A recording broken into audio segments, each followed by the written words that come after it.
All right, if you're a maker, you definitely know this feeling. You have a brilliant idea for a 3D print, but when you go to model it, you're just hit with this wall of free software options. It's an amazing, but yeah, it can be a pretty overwhelming world out there. So, how do you cut through all that noise? You've got this spark of an idea, but which tool will actually help you bring it to life without a massive headache? That choice paralysis? That's exactly what we're going to solve right here. Okay, let's dive right in. The first and honestly the most fundamental choice you have to make boils down to this. Do you want to build your model with code or with clicks? These are two completely different philosophies for creating in 3D. On one side, you have visual modeling. This is what most people picture, right? Using a mouse to push, pull, and sculpt a shape on the screen, kind of like digital clay.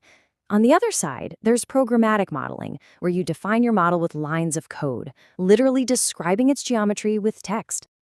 You know what? Let's use an analogy here, because this makes it crystal clear. Programmatic code-based modeling is like writing a very precise recipe. Every single step is defined and totally repeatable. Visual modeling, on the other hand, is like sculpting that same object by hand.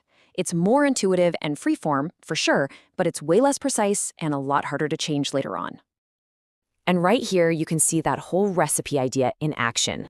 This is a language called CAD query, and you don't need to be a coder to get the logic. Each line is just a clear instruction. You start a new design, you draw a box with specific dimensions, you find the vertical edges to round them off, and then you find the top face and drill a hole. It's just a logical, step-by-step construction that's perfectly repeatable every single time. So now that we have our two paths, code or clicks, let's meet the main open source players on each side. These are the tools you're most likely going to run into, and each one has its own special superpower. First up is FreeCAD. If you're looking for a traditional visual CAD experience that can do pretty much anything, this is your starting point. It's basically the Swiss Army knife of open source 3D modeling. So what makes FreeCAD such a powerhouse for engineering? Well, it's fully parametric, and all that means is that everything is based on numbers you can easily change later. Adjust one dimension and boom, the whole model updates automatically.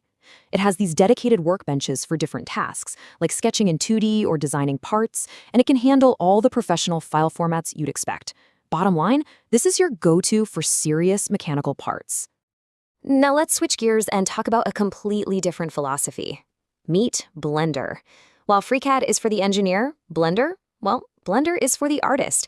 It's all about creating beautiful, organic, and really complex shapes.